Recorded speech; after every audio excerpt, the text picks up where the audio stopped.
So let's get back to our questions for this evening. All right. The next question is, and this is a very touching question. When this question came in, it really touched my heart. I actually, it just pulled on me, to be honest with you. And my heart goes out to this mother who sent this in. But here's the question.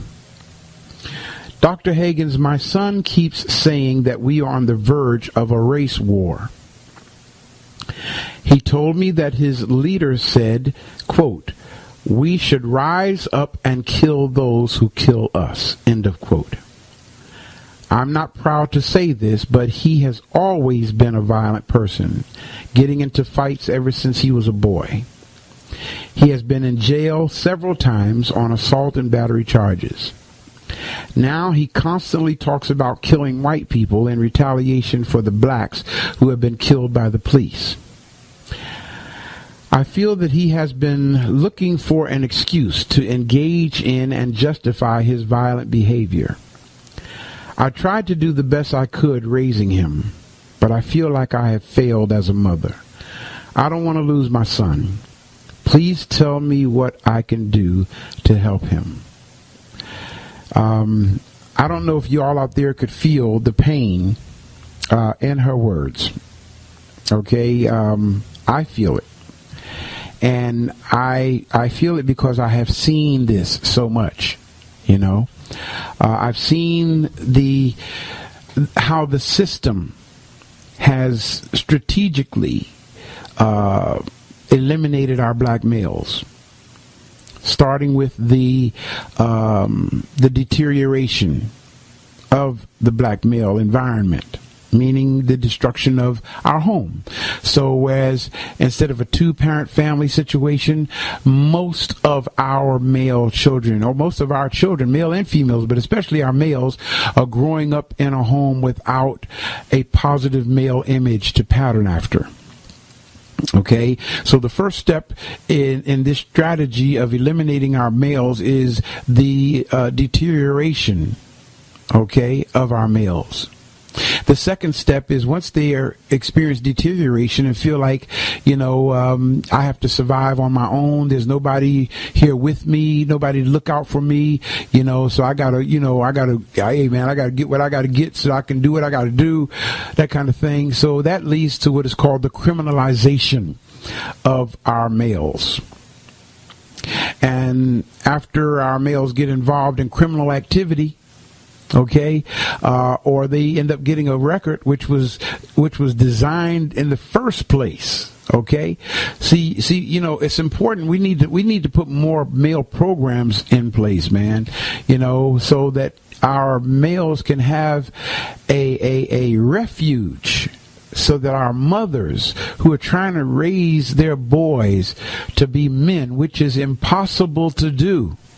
I repeat. Women, you cannot raise your son to be a man. It's not possible. And brothers, you can't raise your daughter to be a woman. It's not possible. Only a man can make a boy a man, and only a woman can make a girl into a woman. And the powers that be know this. They know this, man, so they have strategically put things in place for the disintegration of the black family unit, so that mothers will be burdened and afraid for their sons, like this sister who sent this email in, And it's really something because, unfortunately, our homes are not attractive enough. Grab what I'm saying here. Our homes are not attractive enough, so our males seek socialization and association in the street. This is so important to understand, especially when they reach a certain age, and mom don't want to realize that they are actually a man now. I take that back. They're a grown male. But see, in our culture, millennia ago, at 12, 13 years old, the young black male child went through a program, a socialization program that prepared them to be men. You know, so a lot of our males have not yet become men. They haven't had a formal announcement of manhood. We haven't had a ceremony for them to say, okay, from this day forward, you are no longer a boy or a child, but now you're a man. The verse in the Bible that says, when I was a child, I spake as a child. I thought as a child. I understood as a child. But when I became a man, I put away childish things. Our black males are not getting the opportunity to make that public announcement because they're not involved in programs, okay, or training sessions to prepare them for manhood. And unfortunately, most of our young males don't have a male image to look up to. They're absent of a father. They're absent of a man, period, in their lives. Okay? And then when they reach a certain age and their ego kicks in, now it's like, you know, Mom, you can't tell me nothing. You know, you don't know what you're talking about. I don't want to hear it. And that's something, because a brother will hear words from another man, but there's a problem when it comes to hearing it from their mother or from another woman. Isn't that deep? A woman can say a thing to a man, mother or girlfriend or wife. A woman can say a thing to a man, and it is not received because it came from a woman. And that's that male, that's that man, that's that, oh boy, that's that out of control male thing that we have. You know, I mean, it's a deep thing, but a man can come along and say to a brother the same thing that brother's mother said to him, the same thing that brother's woman said to him, and he'll accept it from another man. So this is why we need brothers on point. You know? Now, to get to the question in particular, oh man, I mean, as I was reading this, I see so many brothers that fit the same description here as what this mother gave to me. You know, I used to see young males 8, 9, 10 years old come into lockup as a human chain. I mean, linked together, wrist to wrist, wrist to wrist, wrist to the next guy's wrist, wrist to the next guy's wrist by handcuffs. I mean, an actual human chain of young black children coming into lockup. You know, and it used to bring tears to my eyes, because it's like, what are we going to do, man? What are we going to do? You know, how are we going to rescue our males? And the thing is, they need rescuing so bad that they are vulnerable. They want to relate to, they want to connect to something. I don't know if y'all remember the movie Malcolm X. This brother saw how trained the FOI was. Okay? It impressed him so bad, he went up to Malcolm X and said, "Sir, can I be a part of this?" Because he saw manhood. He hadn't seen that before. It impressed him so much that it immediately turned his life around. This is what our men need to see. This is this is what our males need to see. For right now, so that y'all are clear, there's a big difference between a grown male and a man. Big difference. A lot of our grown males, a lot of our oversized males have not yet become men. And because they have not yet become men, they're still acting like a boy. A boy with a big ego. Okay? And as I was about to say, when you are searching for someone to connect to that you can identify with as another male, as another man, when you see an organization with leadership, you want to be a part of that. Especially if it's providing the example that you want to follow, you want to connect to that. Okay? So now I'm not even going to try to comment on, oh boy, the part where it says, he told me that his leader said we should rise up and kill those who kill us. I scratch that. I'm not going to say I hope, because hope never comes. I sincerely trust and pray that those who are hearing me right now will have enough sense to know that that would be genocide.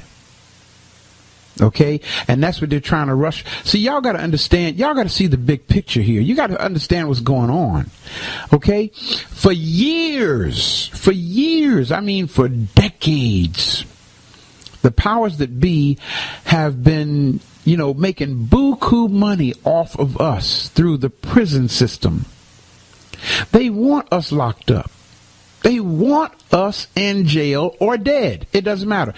Here it is. They want the black male to do one of three things. Okay? One of three things. End up in jail, or become gay, or end up dead. Because any one of those three things would still be a form of genocide for us. Because if the black man is not available to make a black baby, we got a problem.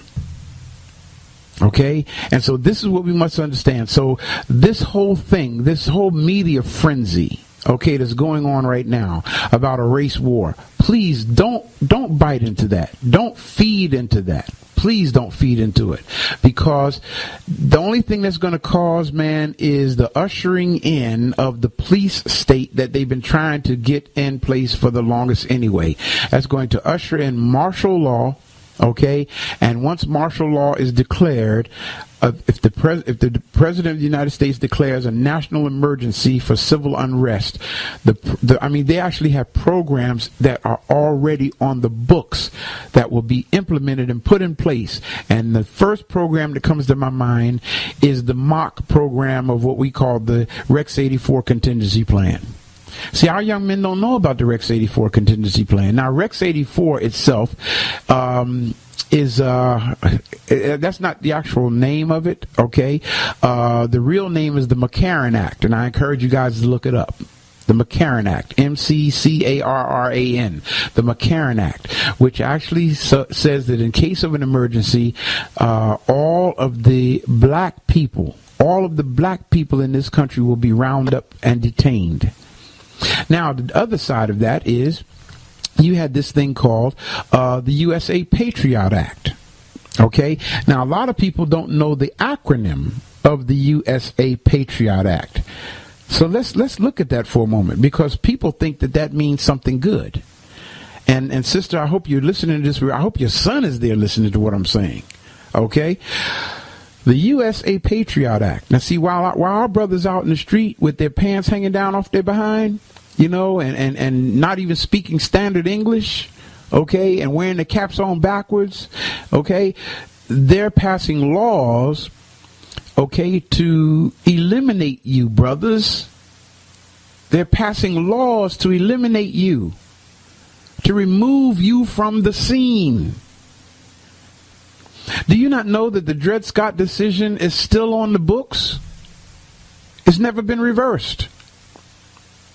The Dred Scott decision, and for those who don't know Dred Scott was an enslaved African who was living in Missouri, and when his owner died, the widow moved over across the Mississippi River to Illinois. Well, Illinois is supposed to be a free state, no enslavement in the state of Illinois. So after moving to Illinois, Dred Scott felt, well, now we're in Illinois, I ought to be free. I have the right to be free now. But his owner would not free him. So he took the matter to court, all the way to the Supreme Court, which is right there in downtown St. Louis. The very building where this decision was made is still standing right there in St. Louis, okay, mathematically aligned to the arch on the riverfront. I mean, it's a deep thing how that goes, because the arch is actually the auction block. The center of the arch, right between the two poles, was the auction block where they took enslaved Africans off the ships right there at the Mississippi River and sold them at the auction block. Well, the Dred Scott decision, the Supreme Court building that made the Dred Scott decision, is mathematically aligned with that. I mean, this whole thing is deep, people. The energy there, and when those of you come to St. Louis, you'll get to see that, the place of the Dred Scott decision. Well, at any rate, the Dred Scott decision was that, and the final decision was, a black man has no rights. that a white man is bound to respect. That's the Dred Scott decision. And guess what? That's a Supreme Court decision, and that decision has not yet been changed. You know, we're wondering why a whole lot of stuff is going on and folk getting away with it. Well, hey, look at the Supreme Court ruling. You know, and you say, well, we got a black president. That shouldn't be that. Hey, you see how we think? We think, you know, they throw us, how can I say it? They throw us someone dipped in chocolate, and we think we're making progress. Okay? Nothing has been done for us since Obama's been put in office. Okay? The first thing Obama did when he got in office, first thing he did, okay, is he signed a bill for funding to build abortion clinics all over the entire continent of Africa through what's called Planned Parenthood. That's the first thing he did. I mean, so it's not that he's not doing anything for certain groups, okay, or certain organizations. Yes, okay. Look at how he's, you know, off the chain on the gay rights thing, man. You know, he's doing stuff for the gay rights. Hasn't done anything for us though. Nothing. Not a thing. Nada. Okay, and that's because there are programs in place, man. All right. For us to be extirpated, removed from the scene. So this whole thing, I hope I'm not rambling, but man, this is a sore spot with me. Okay, I was going to tell you the acronym of the USA Patriot Act. Now notice how they played with the words here, the letters, USA Patriot. Okay, so those who don't know think that means a patriot of the United States of America. That's not what it means. Not at all. Don't take my word for what I'm saying. Google it. Google USA Patriot Act. Go ahead and Google it. Pull it up. And you'll see that this came into existence in the 107th Congress, the first session of the 107th Congress, House of Representatives Bill 3162 in the Senate of the United States, October 24th, 2001. And here's the acronym of USA Patriot. Listen carefully, brothers, especially if your son is listening. I hope he's listening good to this. USA stands for Uniting and Strengthening America. It doesn't stand for United States of America.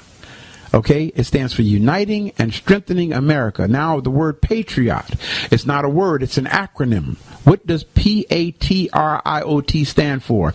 It stands for providing appropriate tools required to intercept and obstruct terrorism.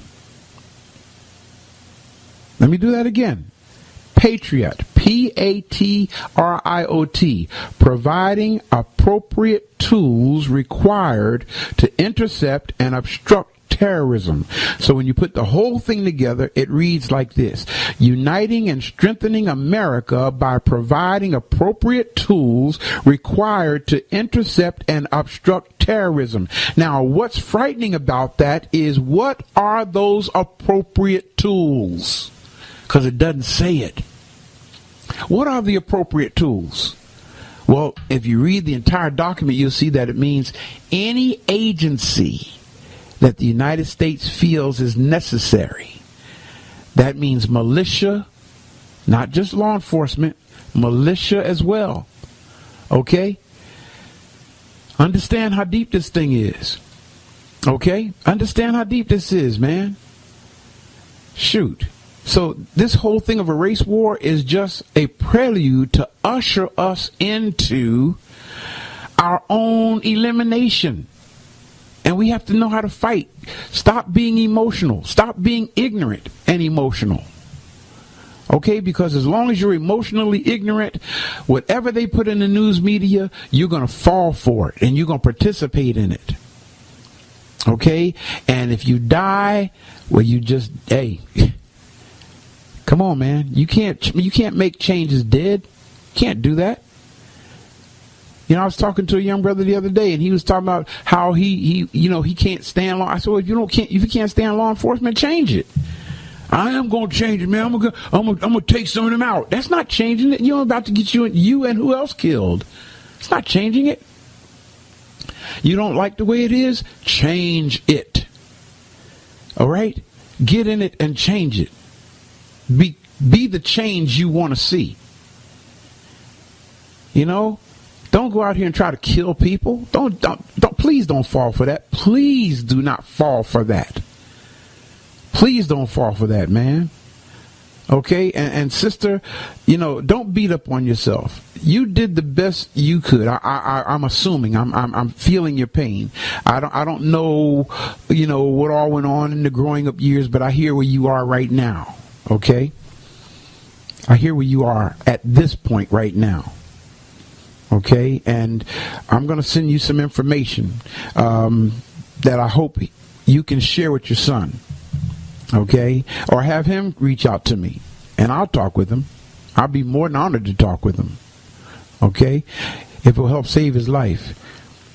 Because see, the world leaders have already determined that useless eaters should be eliminated. That was determined in the year 2000 at the Earth Summit 2000 in Johannesburg, South Africa. The leaders of the world G8 and G20 nations decided that the useless eaters should be eliminated. And that's what they call us, the black people, useless eaters. They say that we're the most worrisome, most troublesome, but the most non-productive. Okay, they labeled us as redundant laborers, meaning that we are worthless. We don't produce. We just make noise and we make trouble. That's how they see us. Okay, and we are the ones that have to change that image.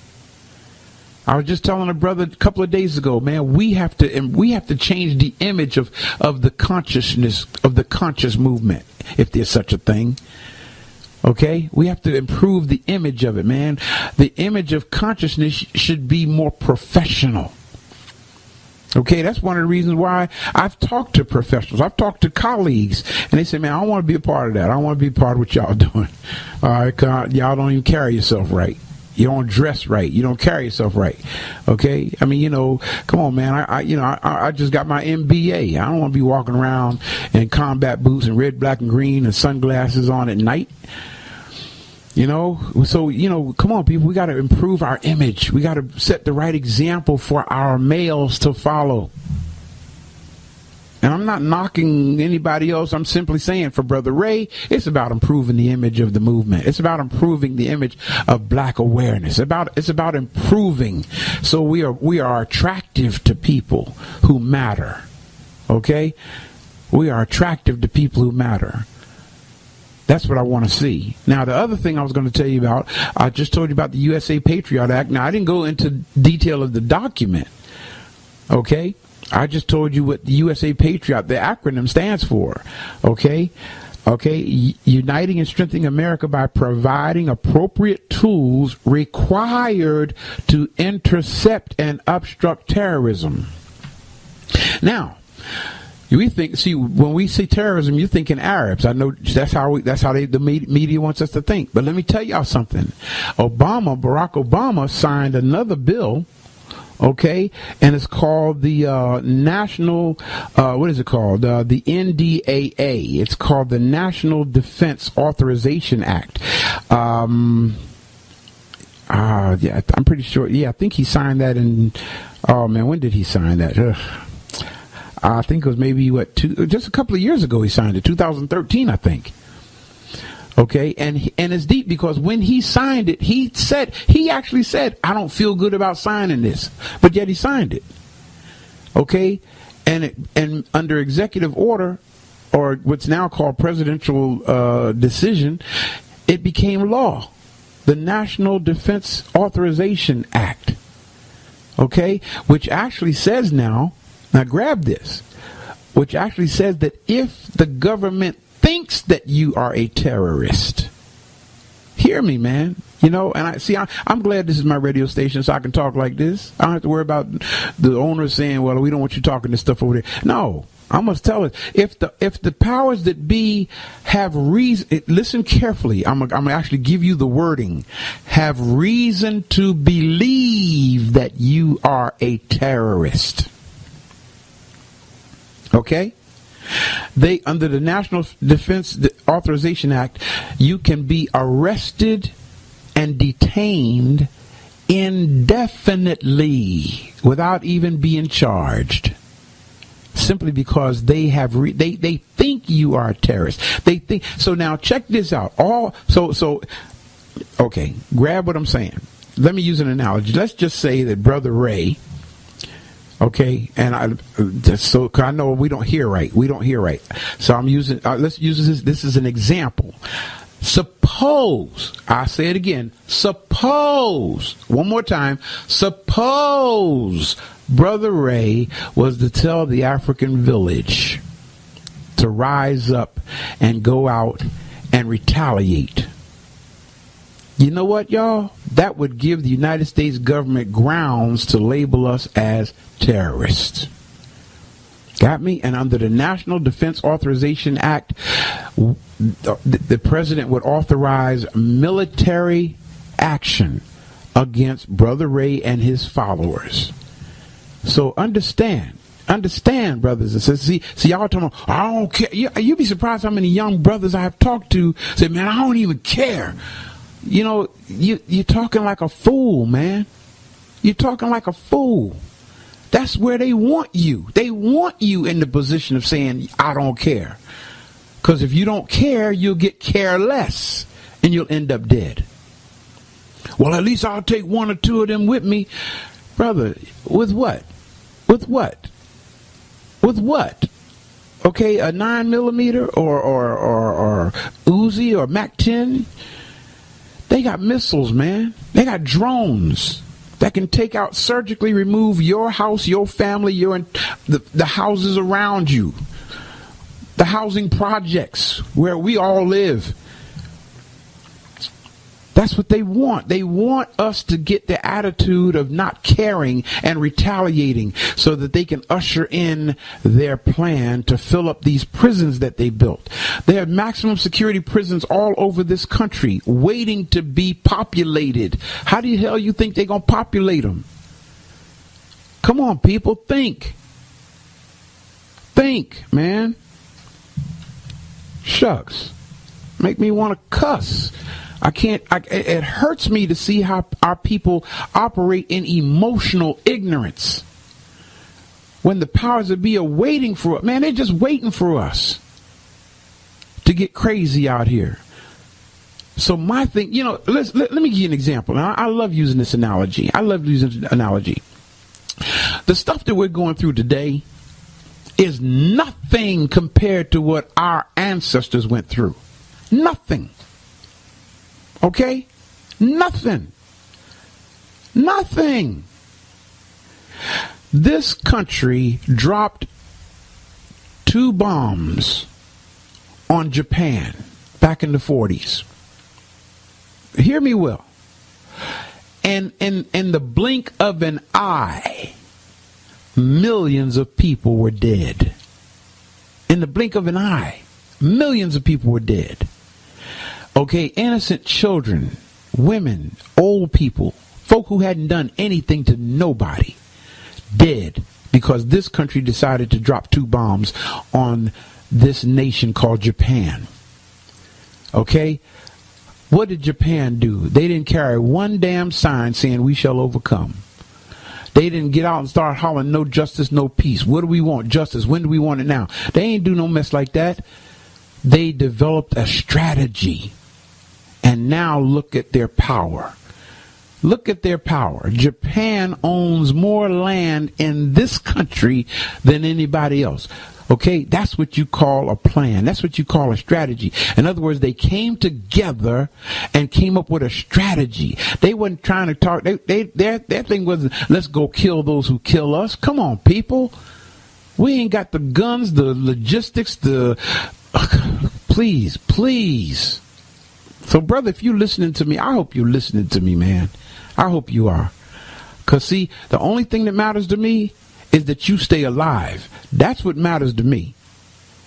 Okay, that's what matters to me. All of you out there who are listening to me right now, please understand, young brothers, when you get stopped by a law enforcement officer, you shouldn't have but one thing on your mind, and that's getting home alive. Keep your damn mouth shut. Okay, see, that's our problem, man. We start, shut up, hush. Get home. Get home to your family, man. That's your priority. That's your prime directive. Get home. You need to understand. Let me calm down here.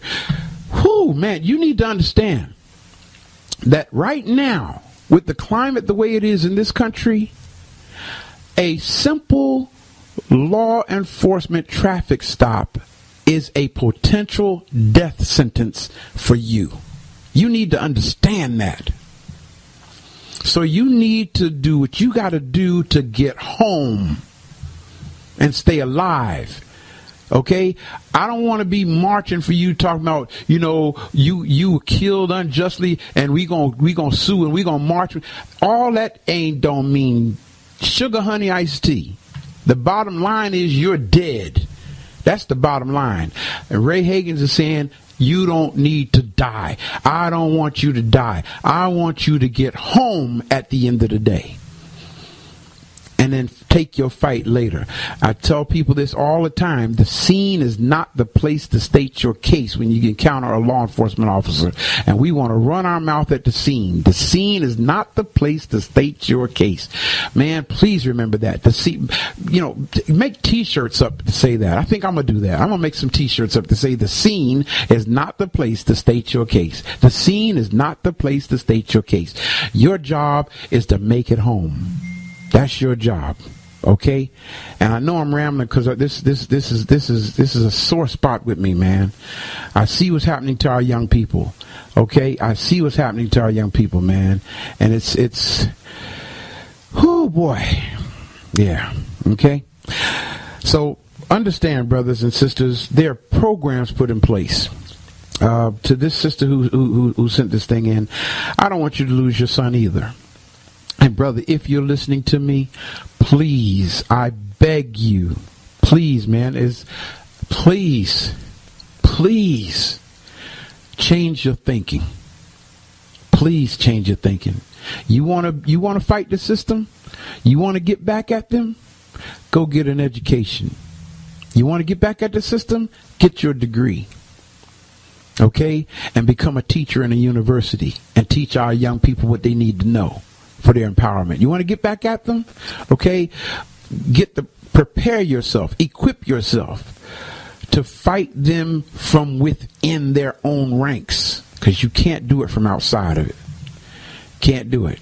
So this whole mentality of burn it all down and all that kind of stuff, only thing we burn down is our own communities.